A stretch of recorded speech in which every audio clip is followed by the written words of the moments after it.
March 9th, 1943. They came for my neighbors at 3 a.m. The grinding of the trucks on the cobblestones was a sound that etched itself into your soul. My mother held her breath by the window, her hand pressed against her chest, a silent prayer. We knew. Everyone knew what those monstrous vehicles meant. Every Jewish family in Bulgaria was supposed to be gone by morning, swallowed by the insatiable maw of the Reich. But then something happened. Something the Nazi high command, steeped in their cold, brutal logic, deemed impossible. Something your history books, in their broad strokes of war and conquest, rarely dwell upon.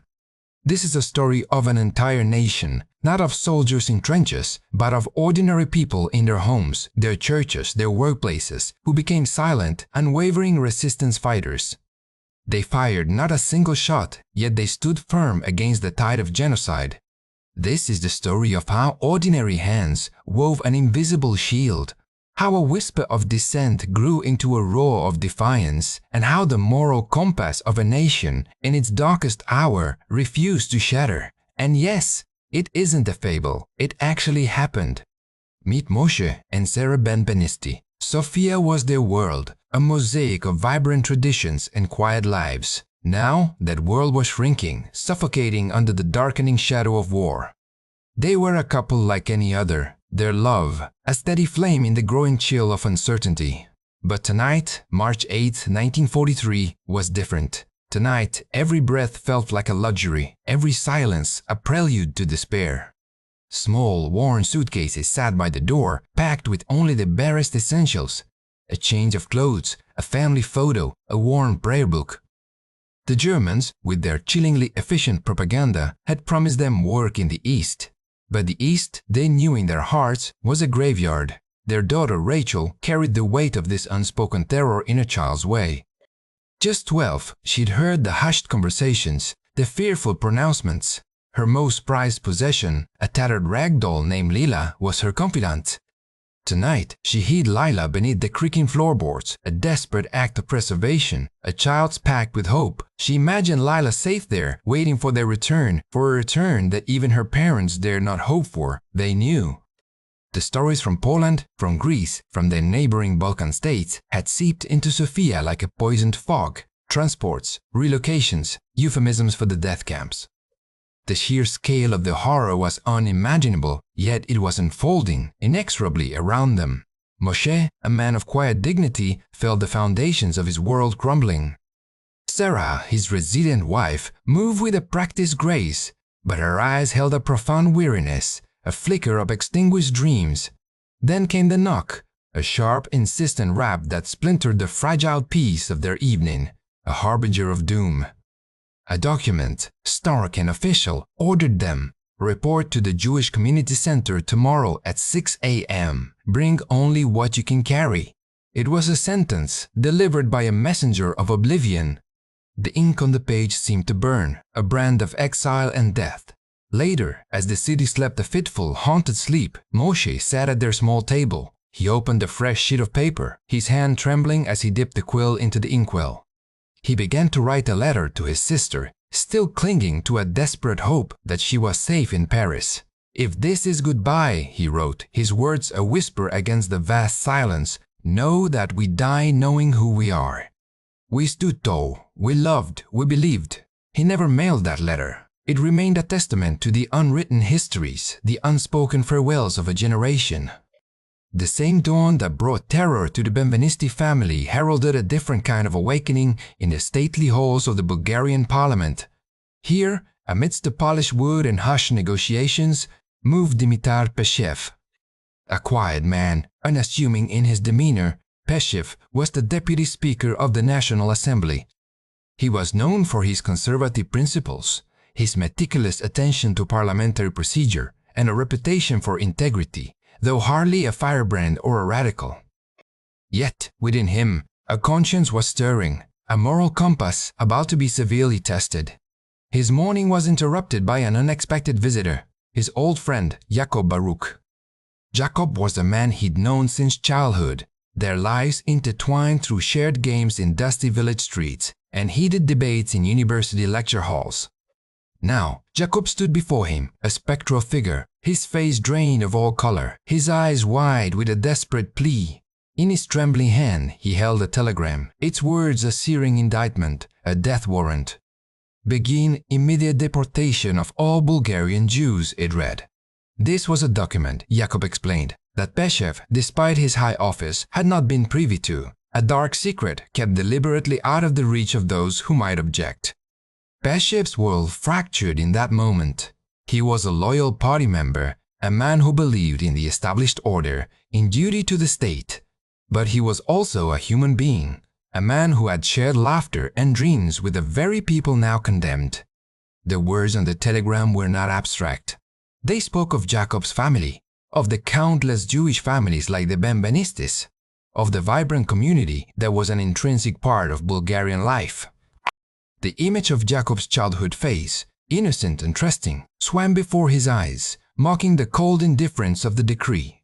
That evening, in the quiet solitude of his apartment, the weight of that encounter pressed down upon Peshev.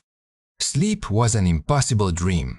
He paced, wrestled with his conscience, the shadows stretching and contracting around him like the tendrils of his own doubt. The choice was clear yet terrifying: remain a silent, complicit cog in the machinery of destruction, or challenge the very power that sustained his position. He thought of his boyhood friend, the unspoken fear in Jacob's eyes, the bond of humanity that transcended all political allegiances. And finally, with a deep, shuddering breath, Dimitar Peshev made the decision that would irrevocably alter the course of history for thousands. He sat at his desk, the silence of the room broken only by the rhythmic tick of an old clock. His hands, initially trembling, soon found a resolute strength. Through the long hours of the night, fueled by a searing sense of injustice, he wrote. He drafted and redrafted, each word a hammer blow against the injustice, each sentence a declaration of moral defiance. His pen, a simple instrument, became a weapon against overwhelming evil. The first words, stark and undeniable, flowed onto the page. "I cannot remain silent while my government commits an unprecedented crime." It was a letter that started as a plea, but became a roar. March 9, 1943. Across Bulgaria, an invisible army was stirring. They had no uniforms, no weapons, no formal chain of command. Their power lay in their numbers, their unexpected actions, and their deep-rooted humanity. It was a network resistance, not orchestrated by any central figure, but sparked by a shared understanding of right and wrong, a deep-seated rejection of tyranny. In Sofia, at the heart of the Bulgarian Orthodox Church, Metropolitan Stefan received the chilling news through his network of trusted priests in distant parishes. Deportations were not just a threat, they were imminent.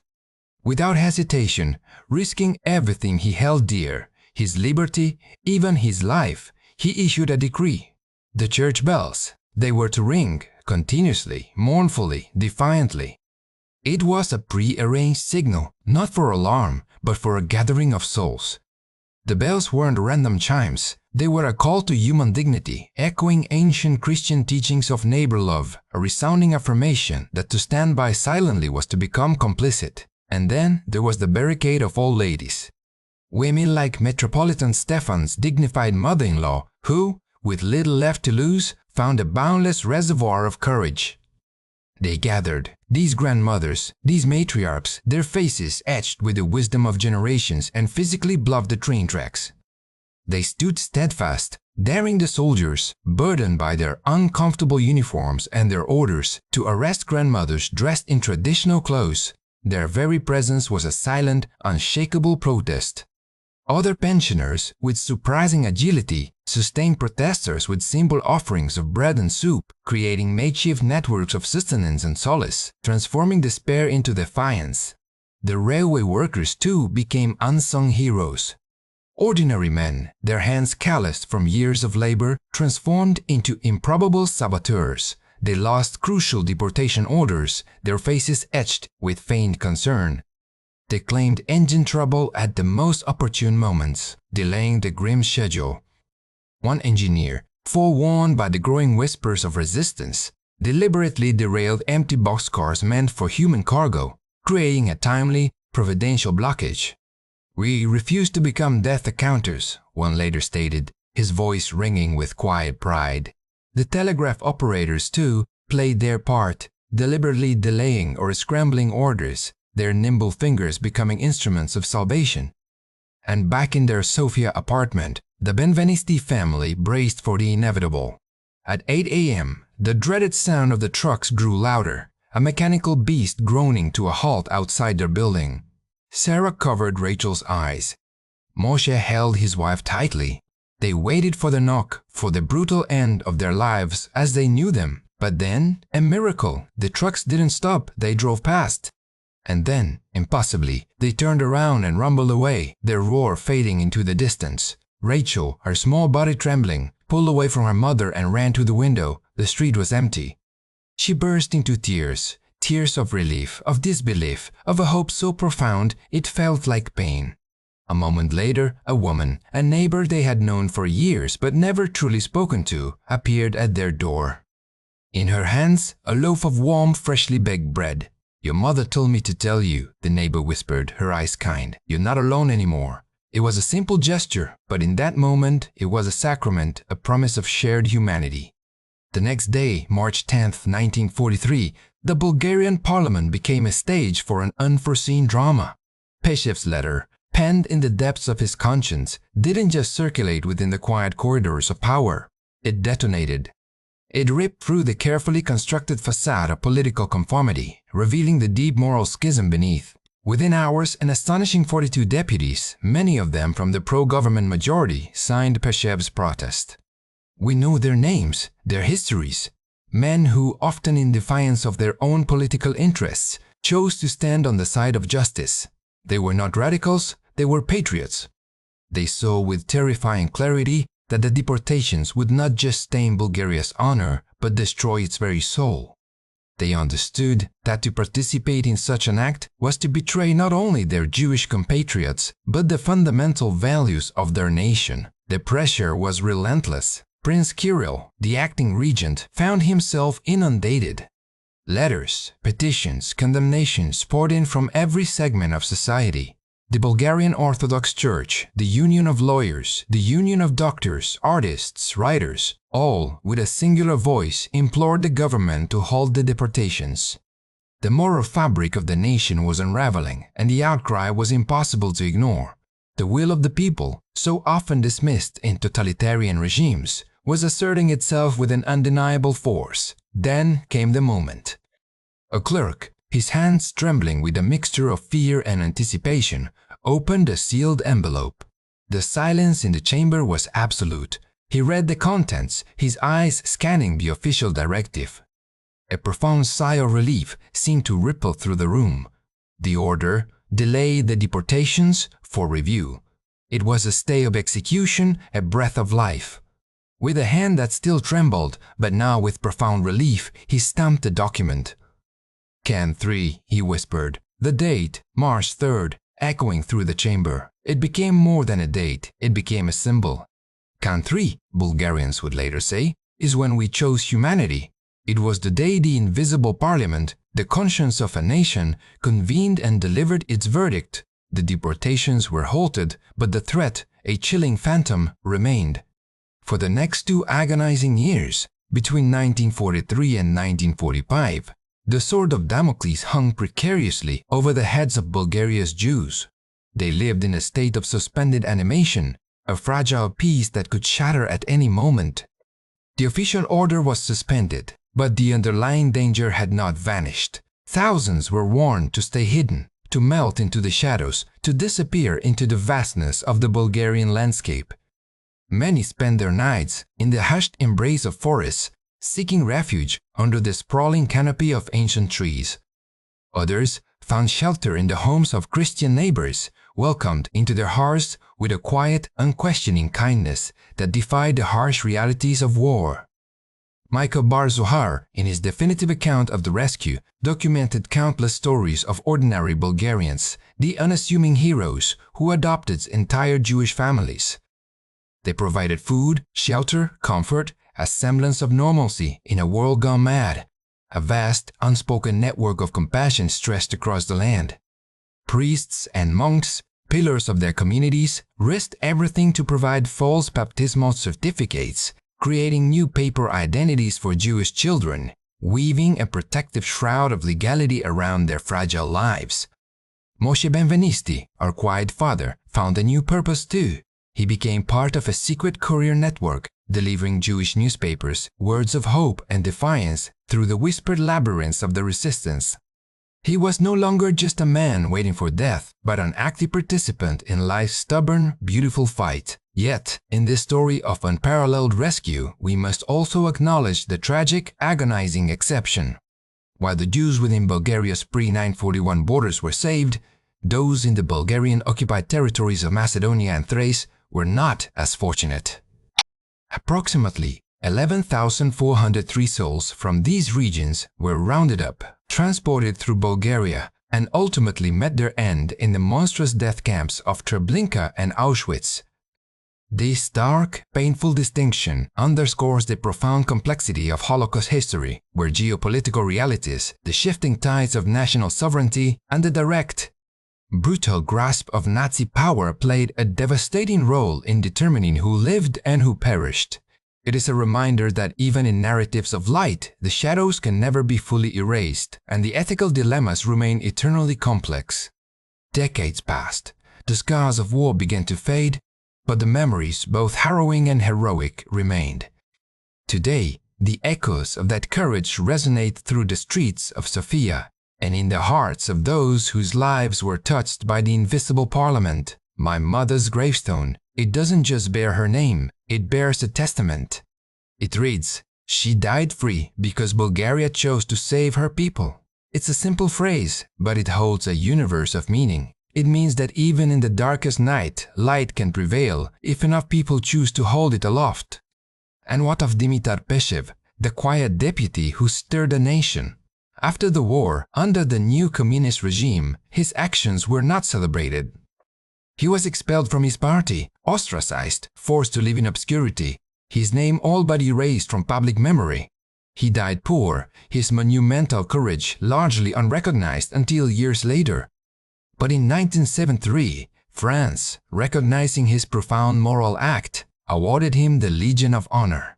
He passed away, leaving behind no great fortune, no sprawling estate, but a legacy of unwavering integrity. Losing position, he had once said, his voice raspy with age and truth, is a small price for keeping conscience. He had kept his, and in doing so, he saved thousands.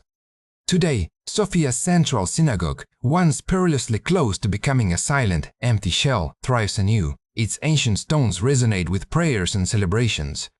In museums, the artifacts of that perilous time, a humble railway spike, a tattered telegram, stand as powerful reminders. And in the schools of Bulgaria, Jewish and non-Jewish children sit side by side, learning not just names and dates, but the profound lessons of compassion, of collective courage, of Dimitar Peshev's letter, a document handwritten in desperation, but read today with reverence. In Israel, at the Yad Vashem Holocaust Memorial, a special ceremony takes place annually. Bulgarian Jews, survivors, and their descendants gather to thank the heirs of those who helped them, the children and grandchildren of the ordinary people who chose humanity over hatred. It is a profound, emotional tribute, a living testament to the enduring bonds forged in the crucible of fear and hope. In a world scarred by so much loss, the Bulgarian miracle stands as a beacon, illuminating the quiet, transformative power of everyday heroism. It reminds us that even when the darkness seems absolute, the human spirit, armed with courage and compassion, can still light the way. The story of Bulgaria's Jewish rescue wasn't just an isolated incident.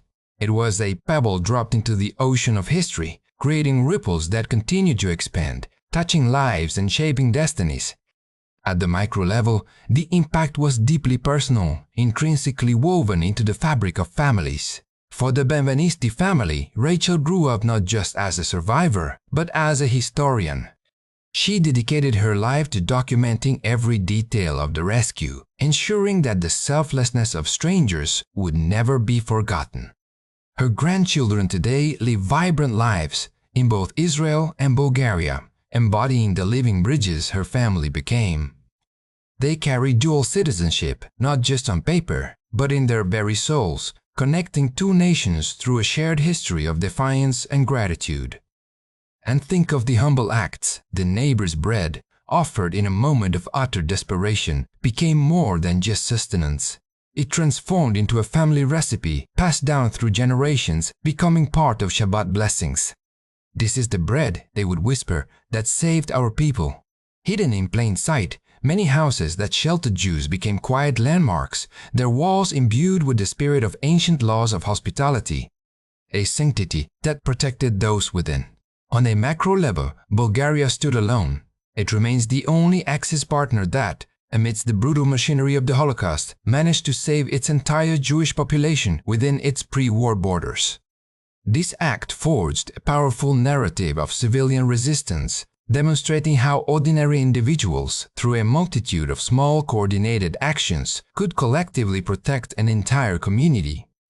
It was a model of non-violent resistance, a courageous alternative to guerrilla warfare, yet equally effective in achieving its core objective, saving lives.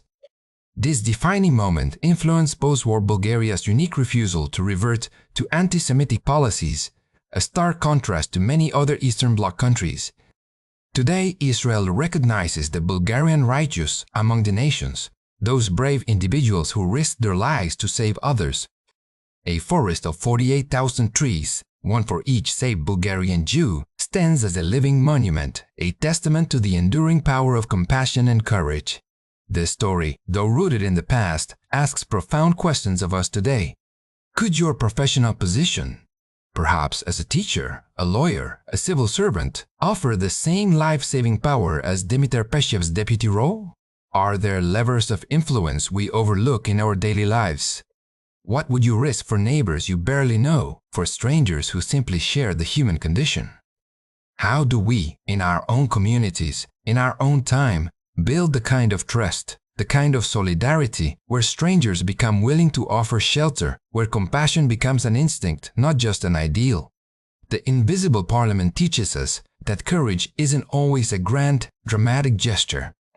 It's often found in the quiet resolve of an individual, in the collective stand of a community, in the ringing of a church bell, or the timely breakdown of a train. It's found in simply choosing humanity. If you've learned something new today, if this story has touched your heart, share it. Let it reverberate. Comment below, what Peshev-like action could you take in your workplace, in your community right now? And for those of you blessed to be in Bulgaria, visit the Jewish Museum of Sofia. See for yourselves the living memory of your grandparents' courage, a legacy that continues to inspire. Next week, we'll continue Bulgaria's extraordinary story. The Invisible Parliament meets again. How the Jews of Bulgaria themselves kept their culture, their faith, their very identity alive under the iron fist of communism. A testament to enduring spirit. Don't miss it. See you then.